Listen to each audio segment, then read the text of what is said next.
मुझे आज का एक न्यूज़ पढ़ के बहुत अंदर से बहुत आश्चर्य हो रहा है। आश्चर्य इस बात का हो रहा है कि जिसको हक है पाने का, उसके लिए सरकार क्या कहती है कि मेरे पास बजट नहीं है, देने के लिए फंड नहीं है। और वैसे जहाँ पे उसकी ज़रूरत नहीं है, वहाँ पे बेमतलब का लाखों करोड़ रुपया खर्च कर रही है। उदाहरण के लिए आज का मैं एक न्यूज़ पढ़ा जिसमें लिखा गया था कि बिहार सरकार, जहाँ पे नीतीश अभी सरकार में मुख्यमंत्री है, वह अब बुज़ुर्गों को जो वृद्धा पेंशन 400 रुपया दिया जाता था उसको बढ़ाकर 1100 रुपया करने जा रहे हैं। लगभग 42 लाख ऐसे बुजुर्ग हैं बिहार में जो पेंशन प्राप्त कर रहे हैं। तो सोचिए कितना रुपया सालाना सरकार को खर्च करना पड़ेगा। पता नहीं यह सच होगा या नहीं होगा, लेकिन उनका घोषणा हो गया है। इसी प्रकार से जब मैंने गूगल में सर्च किया तो पाया कि अलग अलग राज्यों में अलग अलग वृद्धा पेंशन का अमाउंट दिया जा रहा है, कहीं 1000, कहीं 1500, कहीं 2000।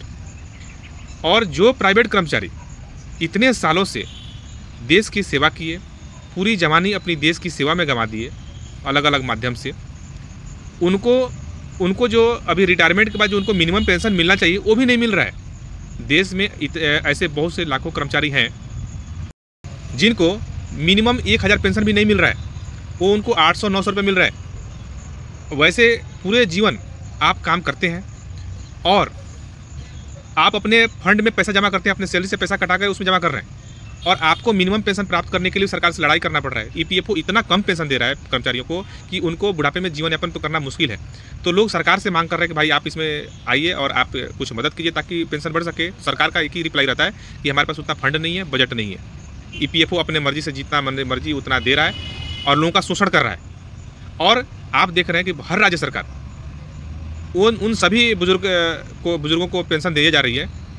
बुजुर्गों को पेंशन दे रही है, उससे मुझे कोई दुख नहीं है। मुझे दुख इस बात का है कि जिनको देना चाहिए, जो काम किए देश में सेवा की, उनको भी तो हक बनता है। आप उनको 1000 रुपये दे सकते हैं, तो क्यों नहीं जब जिनको ईपीएफओ से 1000 रुपये मिल रहा है उनको अपने पास से 1000 रुपये लगा के आप प्लस करके 2000 रुपये उनको पेंशन दीजिए।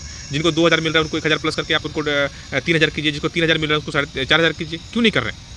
या फिर आप और 500 रुपये उनको बढ़ा के दीजिए ताकि देश में पब्लिक को पता तो चले कि भाई हमने देश में सेवा किया है, इतने सालों तक मेहनत किया है, तो हमको सरकार की तरफ से अपने तरफ से कुछ सहयोग मिल रहा है। आप सभी राज्य में उठा के देखिए, सभी राज्य सरकारें कुछ ना कुछ स्कीम चला रही हैं। कुछ ना कुछ लोगों को, किसी को 2000, किसी को 5000, किसी को कहीं पे 500, ऐसे पैसे बांटे जा रहे हैं। और कर्मचारी कभी हड़ताल कर रहे हैं, कभी धरना प्रदर्शन कर रहे हैं, सरकार से मांगे कर रहे हैं, लेकिन कर्मचारियों के ऊपर में सरकार का बिल्कुल ध्यान नहीं है। इससे क्या पता चलता है कि मतलब आप मेहनत करोगे, देश की सेवा में अपने पूरे जीवन गंवाओगे तो आपको कुछ नहीं मिलने वाला है।